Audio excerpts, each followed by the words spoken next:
So I want to welcome everyone on Zoom today to our second annual URI Virtual Artist Talk. We are very proud to present Uncharted Portal 13, one of our most successful URI exhibitions to date. So congratulations to all of our students, and I know everyone is really looking forward to hearing your presentations today. So what I'm going to do is go through alphabetically to each artist and give them a few minutes to present their work and to talk a little bit about their work. So we'll just move through each student alphabetically, and we'll save all of our questions or comments for the end in an open Q&A session, so you can ask any artist. So we'll just save all questions and everything for the end. And we're going to open with a foreword by our student intern this semester, Marissa Squire. She's done an amazing job as the liaison between the gallery and her classroom. She's a student in the show, and she's done a lot of work communicating back and forth between me and her professor, Ari Montgomery, Montford, who's with us today, and all of her classmates, and organized this entire exhibition. She has been an absolute pleasure to work with. So let's hear from Marissa. Good morning, everyone. So this was very exciting because for the first time in 2 years that this URI senior seminar course was held in person and on campus. So it was very exciting for all of us to be able to see our artistic processes and progress as we slowly created the work for the gallery. And being in person really inspired us to help each other as upcoming artists. And it was great to see everyone, creative practice flourish outside of a digital classroom since last year we were pretty much all virtual. So it's very nice to be in person again. And we had an opening, which was also very successful and fun. And Uncharted Portal 13, we named it this to kind of emphasize the idea that we are all individual artists and we all see the world in a different way. So our work kind of shows how we all see our own creative world. And yeah, that's kind of it. Thanks, Marissa. Yes, I wanted to mention this was our first URI opening in 3 years, and it has been by far the largest event at Hera that I have seen since I've been at Hera, and I've heard from people who have been at Hera for nearly 50 years that it was one of our largest events. So congratulations to a really successful opening for all of you. So first up, we have Anna Alvarez. Go ahead, Anna. That's me. So I did a series of various different shaped objects made out of clay. I decided to just go off with clay because during the past few years I've just been focusing on other stuff, and I felt like clay is really my forte in art, so that's what I decided to focus on. And I went outside the box with really just trying to make these figures that really weren't supposed to be anything, and just try to give them their own little like uniqueness. And this is what I came up with. So the two objects on the left. Funny story, they ended up breaking on the kiln, but I grabbed some wire and worked with what I had, and that is the things that I came up with. And then just the rest of the stuff that came out perfectly fine. But yeah, just really excited to work with clay again and just see what I came up with. Thanks so much, Anna. Next, we have Chyna Doherty. Hi. This is a part of a bigger series for me where it's something, a project I've been working on since, say, 4 or 5 years ago. I did a prior piece that was not obviously included here, but the idea behind it is pretty much freedom and my own freedom creatively, because at least as of recently, I've just been very stuck in my own head as to the art that I should create, what it's supposed to look like, what it should have, what it shouldn't have, and just also what I've been being told from people, not exactly like people I know who are supportive of me and the work that I do, but people who kind of don't understand what we do and don't understand why we do it, even though we all have our own different reasons for wanting to do what we do. And I just wanted to create this work, this piece, specifically just to feel and give myself the idea that I can be free doing my own work, and that no matter what others say or what I'm even saying to myself, I am still free to do what I want. Thank you, Chyna. Next, we have Kat Hanley. Hi, Kat. I did this series of 3 paintings. Everyone kind of thinks that I painted what's behind them, but that's actually the fabric. It's printed cotton from Colonial Williamsburg. They scan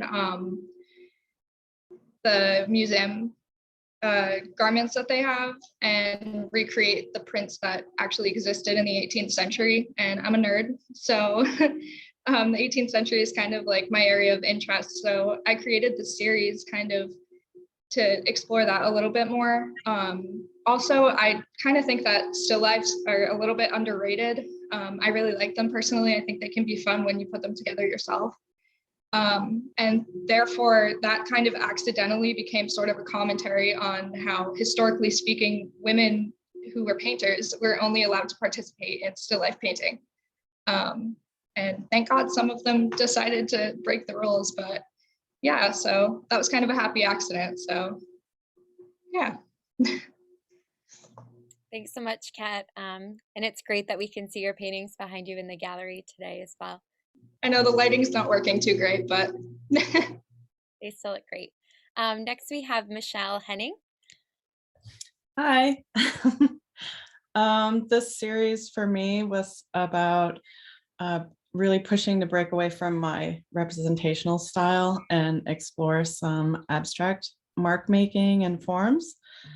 So for inspiration, I used blurred images that I had taken with my iPhone camera during the time of lockdown. I would take a lot of walks, and somehow, I guess walking, a lot of stuff got blurred. But then I really liked how they looked. So instead of deleting them, I thought I might be able to use that as a jumping off point.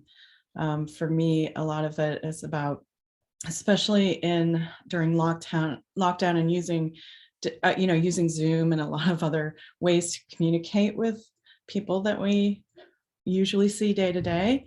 There was an idea between interaction and communication with personally, and then how you interact and communicate with art. So I wanted to explore this kind of blurry, unseeable, not exactly sure what it is, or except for the trees. I think that's the most obvious one, but I definitely started there and moved away from that. So for me, this was successful and exciting. I've never done anything like this. So as far as a senior project, I was really happy with this. So Thanks, Michelle. Next, we have Ashley.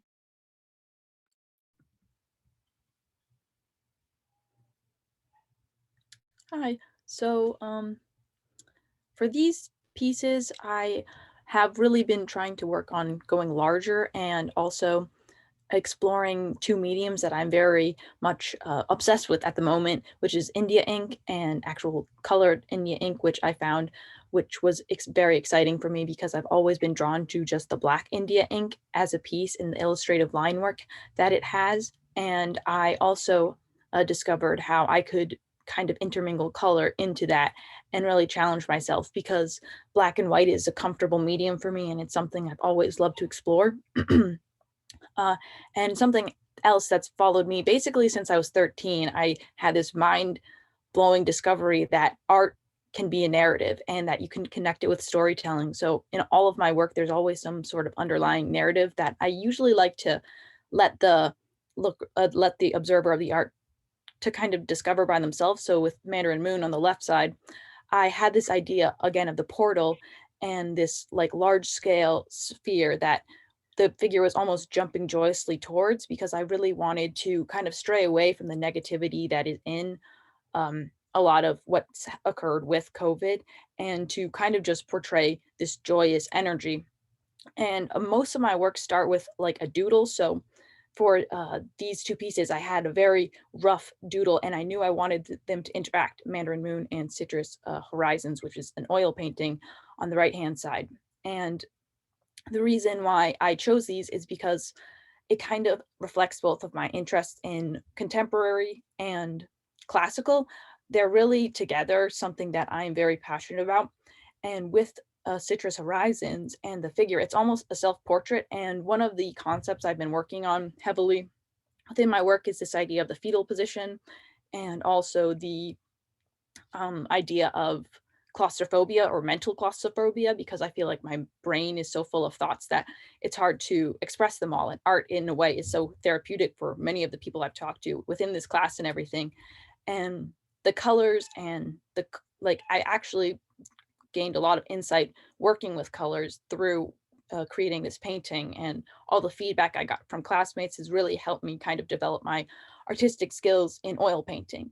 So I'm very grateful towards them for kind of unlocking this other side of my art, because detail illustration for me is something that I've been constantly working towards, but I feel like with senior seminar, it's really kind of upped the whole ante, and it's been very exciting. And for sculpture, that was kind of a, it was a natural progression of my interest in illustration. So for one of my pieces called Swamped in Thought, it's this little frog figurine. And I was very excited about this one because this idea of pathos and this like the Greek thinker and this dramatic figure in the art is something that I thought would be very funny in a contemporary way, creating literally a frog. He's got a little teardrop going by with the glaze, and there's illustrative work on the bottom. He actually has droopy wings, which aren't very functional, which I found was a fun element, which why would he need floppy frog wings? And on the other side, the spring peepers is just, again, a joyous piece. It's almost like a punk frog with liberty spikes, but completely abstracted. That was the concept. There's an eye, there's an ear on one side of the piece, and there's even a frog tongue coming down from the side.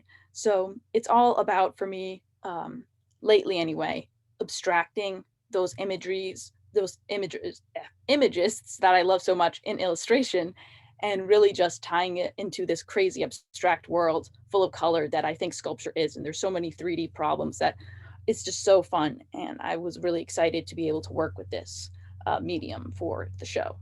Thank you. Thank you so much, Ashley. Next we have Brett.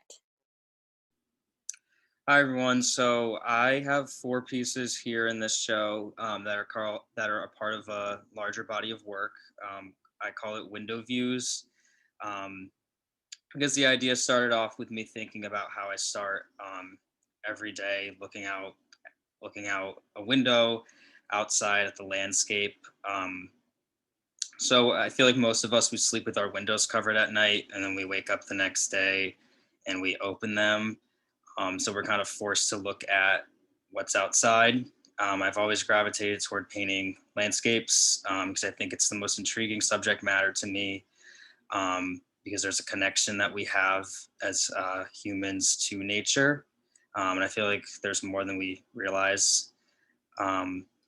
So I think that oftentimes certain weather and certain conditions can influence how we really feel, and influence our moods on a daily basis. So I think that oftentimes these factors can predetermine how we go about our day. So I want to play into that with this series by showcasing different states of mind through different nature settings. And I work from my own photographs, and I chose photographs that each presented a different narrative.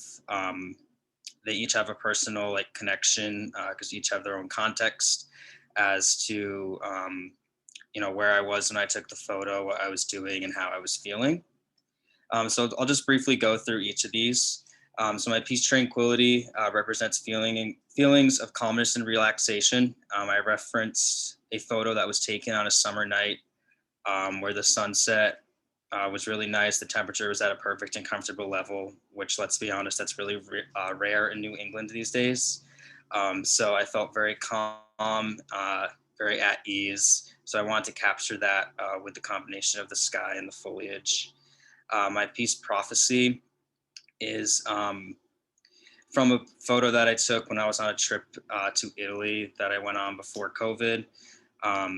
It was a really great trip, and it was the first time I traveled outside of the United States. So I wanted to depict something that showed how good of an experience that was. So this photo was taken one of the first nights I was there, and the dramatic sky to me kind of represents a prophecy or a prediction as to what was to come that week, which was a great trip. My piece Extremity, the bottom left, is a piece that I wanted to show how extreme nature can be. This was taken in the early springtime, so the temperatures were still kind of colder. It was windy, and the sunset was really bright. It was almost blinding. So I wanted to show that at any given time, this can, contrast with like the Tranquility piece, and how nature's a spectrum basically, and every day it's different. And lastly, my piece Complacency on the top left. This is a picture that represents complacency and fulfillment to me on a personal level, because this picture I took when I was in a period of my life where I felt like I was very productive and very content and happy with how my routine was going. So nothing really, a whole lot of dramatic stuff going on in this one, just kind of a very calm sky and setting that represents overall contentment. But yeah, that's just everything I have here, and my series represents a variety of different things and how nature can be so ever-changing. Thank you so much, Brett. Next we have Allison Meyer. Hi, everyone. So for my series for the show, I decided to do some black and white analog photography. I really enjoy the process of film photography. I just love that you can make an image, but in a very tactile and tangible way. For this series, I specifically wanted to explore photographing in fog. The way fog acts like a veil in space has always been visually interesting to me. And there are two photographers that definitely influenced this study. One being Brent. He was a French-Hungarian, or I should say Hungarian-French photographer. He did a lot of photos at night, often after it rained, and they were just beautiful images. And then the other photographer would be Hiroshi Sugimoto. He did a series of seascapes using long shutter speeds, and the common thing I found between the two photographers would be this kind of sense of like calm and quiet in their imagery and balance. So that's something I sought to capture in my own images. And then additionally, I included an oil pastel. I would say that the art of photography helped to inform that two-dimensional pastel work. It definitely studies the same things, balance, unity, and form, just in a different way, and using color as well as abstraction. So that's the connection between those two. Thank you, Allison. Next we have Kim Montalbano. Hi. So for my piece, I wanted to basically make something that represents the power of nature. And the way I wanted to do that was getting inspiration from classic monster movie posters. Specifically, Godzilla is one that comes to mind because its creation was a way to represent the dangerous effect that mankind had on nature. And it was a way to show nature fighting back. So with that inspiration in mind, I wanted to make something that represents that. So I decided to base my drawing off of the Pando Forest in Utah. If you don't know what Pando is, it's really cool. It's basically an aspen tree forest, but what's interesting about it is that every single aspen tree is a clone of itself.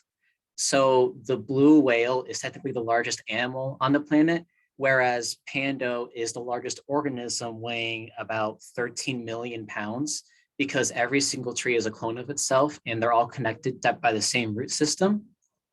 So I decided to make some kind of tree giant based off of aspen trees. And then the fire that's happening around the scene is a way to represent a way that Pando reproduces. So fire actually helps aspen sprouts shoot up from the ground, because fire clears the ground from debris and other light emitting objects. And when fire hits the ground, it allows aspen sprouts to sprout up at a much quicker rate.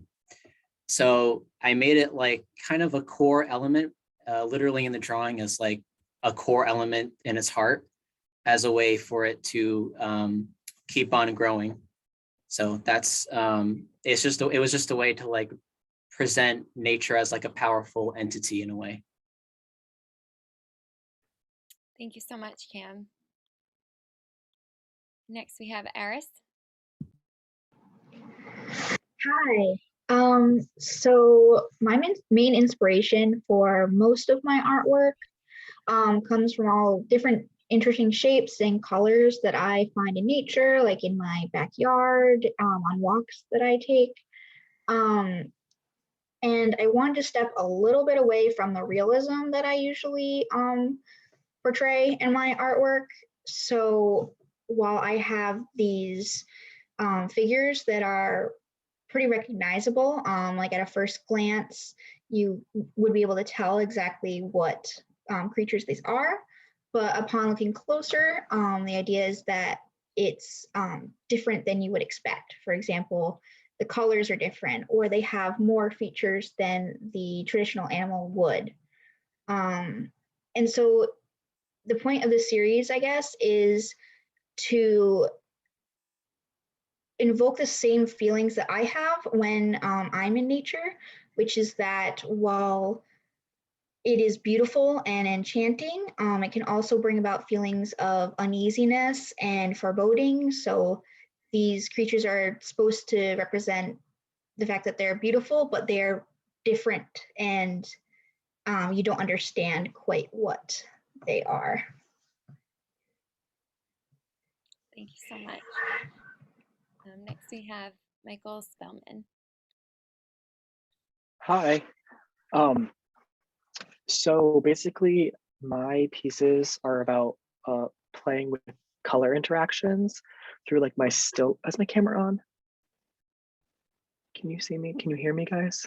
Yes, we can. Okay, sorry. I'm in the library right now. So like I was saying, it was about playing with color interactions through my still lifes.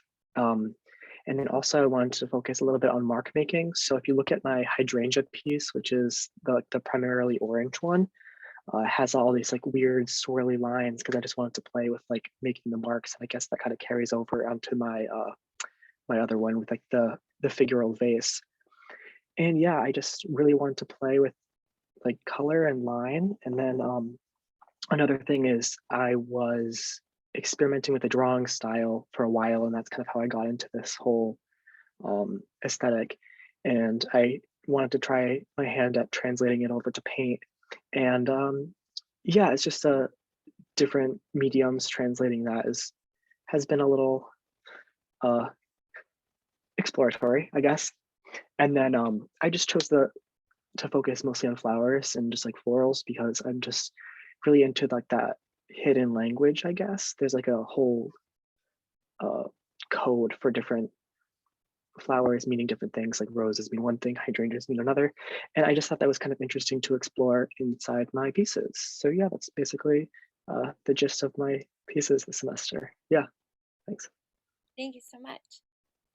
Next we have Marissa Squire. So for my pieces, I wanted to focus on mark making and patterns and textures. So I usually tend to do a lot of like anatomy and skeletons and stuff. So I figured maybe I'd try a skeleton other than a human. So I went on and found some fish skeletons and I drew them. And I kind of wanted to hint at the idea of what human effects have on the ocean, like all the negative effects we were having recently between pollution and all of that stuff. So I kind of wanted to hint at it, but not exactly like throw it in your face because it's a little bit upsetting sometimes. So that was kind of the idea behind these pieces. And then I created a sculptural piece. Well, technically, it's a series of, well, those three. So I started with a horseshoe crab, and I took one piece of him and I abstracted it. So I took the back shell where he had all these like barnacles and shells on him. So I took that piece and abstracted it to the medium piece and then to the bigger piece. And I was kind of just exploring, once again, textures and things like that. So the big piece actually doesn't have a front or a back. It's kind of it could be either one because there's a lot of interesting textures on the inside as well as the outside. But yeah, and then I named them all after their scientific names, kind of going back to the reason I came to Rhode Island being that I wanted to be a marine biologist, but I ended up aiming towards the arts instead. So it was kind of just a full circle as I graduate. So yeah. Thanks, Marissa. Next we have Nyree. Hi. So my work, I wanted to somehow put together put together my love for photography and fashion. So I found that I really am interested in doing film photography.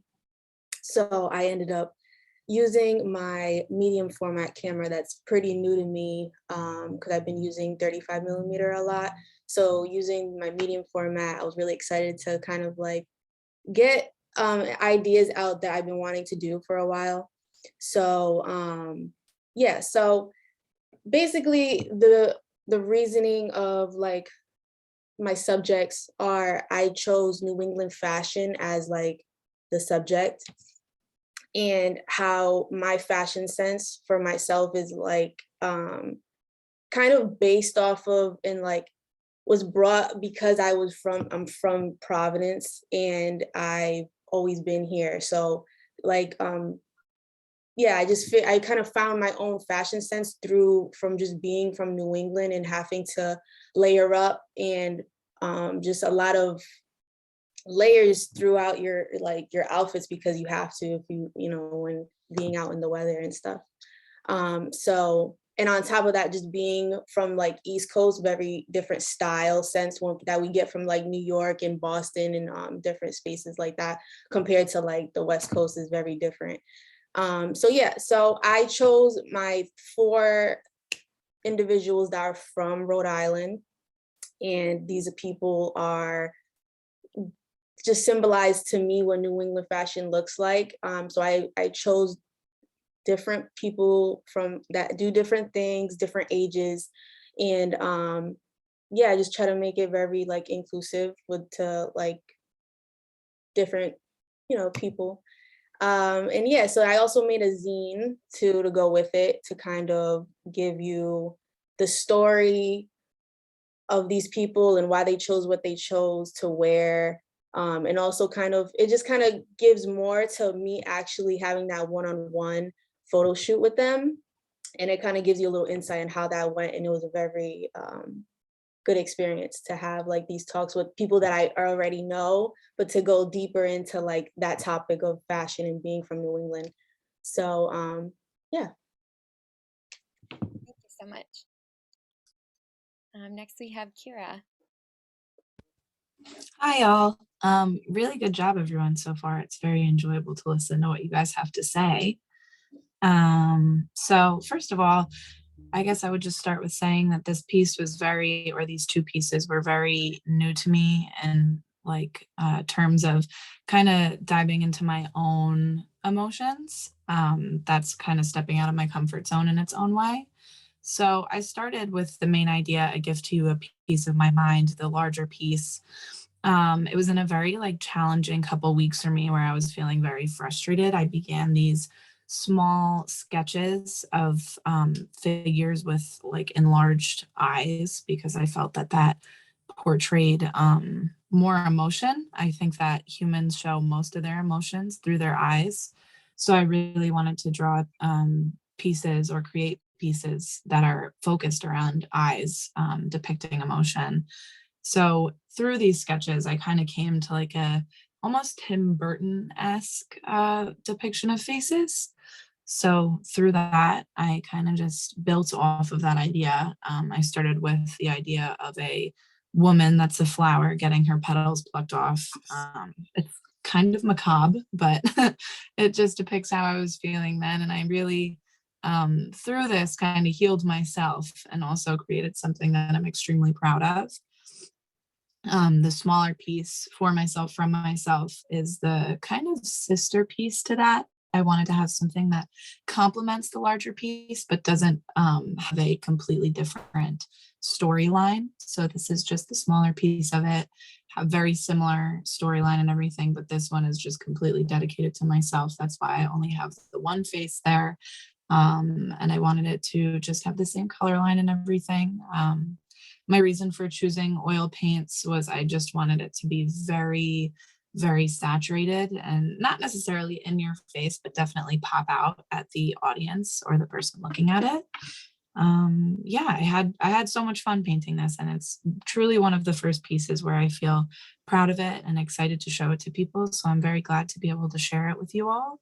And yeah, thank you for listening. Thank you for sharing with us, Kira. Oh, I forgot to go to your close-up as you were talking. I was so engrossed in what you were saying. Okay, so that is it. That's everyone. Congratulations.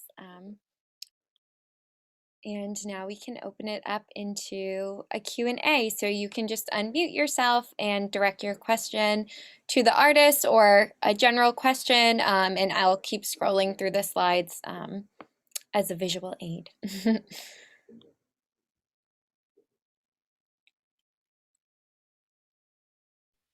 Hi, it's Michael. I have a question for Nyree. I was wondering if you styled your subjects, or did you just have them like bring their own clothes and accessories and stuff? And like, what was your process with that for your models, I guess? Okay, so I didn't style them. I chose them because I knew that they had their own style already that I knew would stand out. So yeah, so like to kind of, yeah, I didn't style them, but they all had their own styles already that I felt like I knew whatever they would bring that is under the topic of New England fashion and what that means to them. Like that's kind of what I told them to like dress like pieces that will always kind of hold them down in the weather that we have. And this is like what they chose. So yeah, it was cool to see what they actually brought in. I didn't know, like we didn't talk about it at all, like what they was gonna bring. So it was kind of cool to see like what they was gonna do.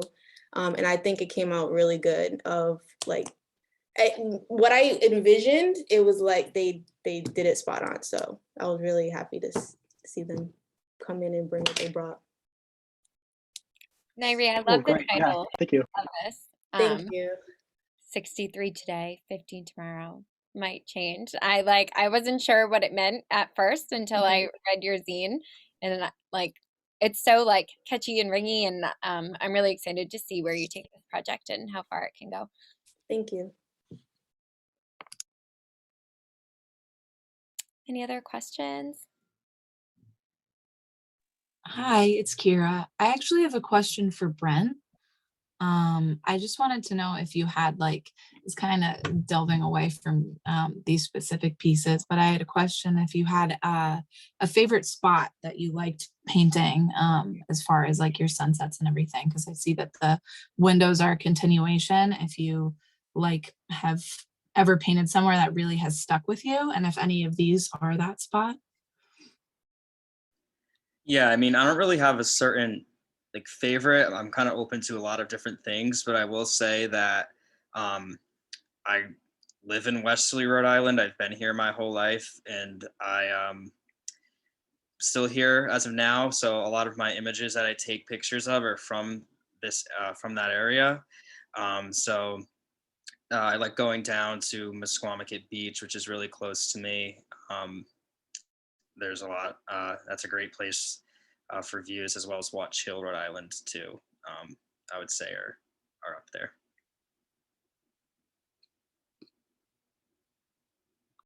So I'd like to ask everyone as a class, what, now that you've seen the exhibition in person a few times, what similarities do you all see in each other's work that ties everyone together? Or what are some like really clear differences that you see that you were surprised by your peers?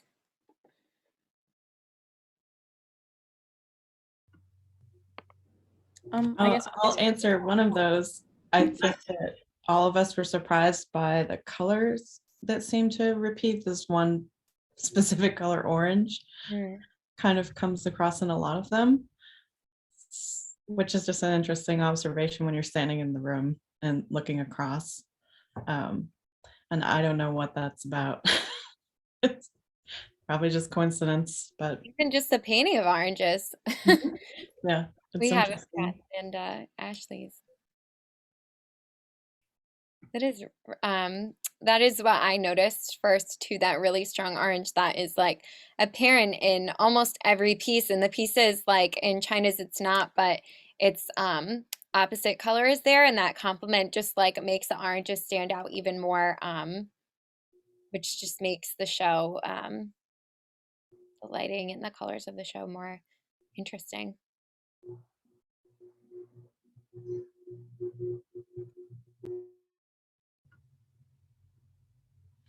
I had one question for Kat, because also going off the orange theme, because hers has a actual one in it.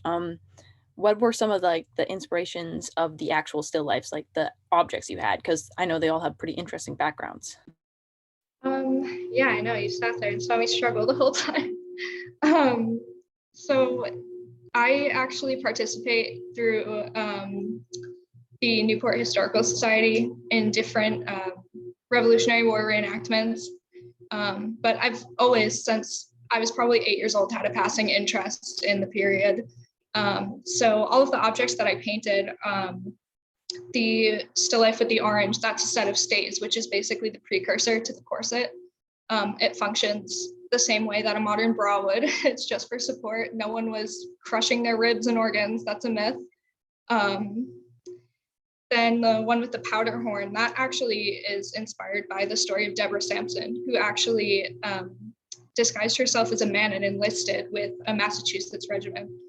And she was wounded and captured, and she was kind of kept like under the radar. She was like working with the doctor, and he didn't give her away, so she was able to keep fighting. And then with the shoes, I had actually done a previous painting of the same set of shoes, and I just kind of liked the way that the red went off of the fabric. So I guess those are kind of a reoccurring theme, but yeah, so everything's kind of just materials that I use for reenactment. And I think that by using the physical objects and the print on the fabric that I painted on top of, it kind of connects the past with a modern interpretation of the past. So I guess that's kind of where my interest lies. Kat, have you ever read Why Have There Been No Great Woman Artists by Linda Nochlin? I actually did have to read that for a class. It was pretty interesting. Great. Yeah. Yeah, I was wondering, since you were talking about the still life aspect of this in relation to feminism. Yeah, I will say that one of my favorite female painters from history is probably a very basic one, but Artemisia Gentileschi. I think she's just awesome. So.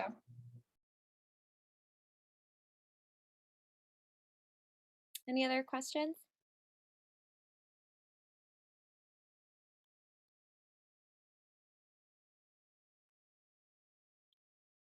Okay, before we wrap up, I just want to go to our last slide once I get back there. To visit uriphotoforukraine.com. This is the little sub show we have going on with Uncharted Portal 13. The photography department at URI has put together this fundraiser for ongoing efforts in the Ukraine. So you can head over to this website and choose a photo to purchase, and it will be shipped to you. And all of the proceeds, the photos are $20 each, and all of the photos are sent directly to these two organizations in the Ukraine to directly help people right now. So if you haven't done that yet, go do that. Thank you everyone so much for meeting with us today for this really interesting talk. Uncharted Portal 13 closes on May 7th, so we have about 2 weeks left. We're open Wednesday through Friday, 1 to 5, and Saturdays, 10 to 4, or you can make an appointment to come see the show. You really don't want to miss it. These works are really, truly beautiful in person, and it's a great space to be in, so we hope to see you in person there. This talk will be recorded and put on our, well, it is being recorded, and it will be posted to our YouTube page and on the virtual rendition of this exhibition on herrickgallery.org. So at the end of the week, or if you want to send to friends and family, that will be on there for you to share. Thank you so much, everyone.